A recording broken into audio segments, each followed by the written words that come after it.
Batalion 20 pasukan gerakan Beluran antara pasukan PDRM yang digerakkan dalam menangani isu pemburuan haram sepanjang Up Bersepadu Khazanah di Sabah. Beberapa operasi dan rampasan berjaya dilakukan termasuk 4 tan kayu tangar bakau bernilai lebih RM50,000.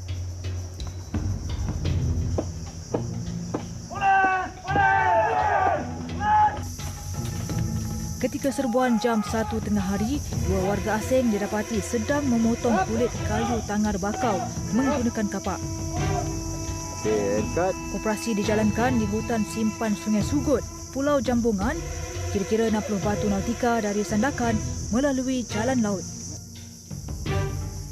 Kulit kayu tangar bakau antara hasil khazanah negara di Sabah yang sering disasarkan oleh penceroboh asing untuk diseludup masuk ke dalam negara mereka berikutan permintaan yang tinggi. Namun, akibat tindakan mereka itu akan merosakkan hutan paya bakau sekaligus menjejaskan sistem akuatik yang menjadikan hutan paya bakau sebagai tempat pembiakan mereka.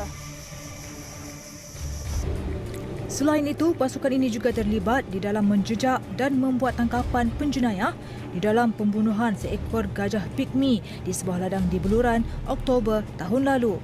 Kedua-dua gading dipercayai milik bangkai haiwan terbabit, kemudian dijumpai disorok di dalam semak ladang berkenaan sebelum seorang lelaki ditahan. Dalam usaha membantras pencerobohan flora dan fauna negara, kegiatan jenayah lain turut ditumpaskan. Dan kumpulan 3 akan masuk. Selesai saya menyampaikan talimat. Boleh faham semua? 2 maut manakala 5 lagi termasuk seorang kanak-kanak dan seorang bayi ditahan dalam Up Laras Kinabatangan. Dadah jenis syabu bernilai lebih RM42,000 dirampas bersama sejumlah wang tunai, senjata api, senjata tajam, peluru dan telefon bimbit, menjadikan keseluruhan rampasan dianggarkan lebih RM50,000. Ketika serbuan 2 penjenayah iaitu daripada geng Alau berjaya ditembak mati oleh pasukan Tiger Platoon dari Batalion 20 PGA Beluran dan suspek dipercayai melakukan jenayah pengedaran dadah dan juga sindiket pembuatan senjata api secara haram. PDRM, Jabatan Perhilitan, Jabatan Hidupan Liar Sabah, Sarawak Forestry Corporation, Jabatan Perhutanan, Lembaga Perindustrian Kayu Malaysia, Jabatan Kastam Diraja Malaysia dan Badan Bukan Kerajaan NGO berganding bahu memelihara khazanah negara.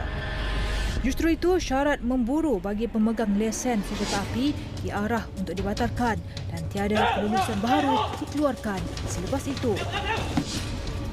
Menurut kenyataan Timbalan Ketua Polis Negara, Datuk Seri Aktril Sani Abdullah Sani, kira-kira 8,500 syarat memburu telah dikeluarkan di seluruh negara dan daripada itu, lebih 3,500 syarat berkenaan telah ditarik balik.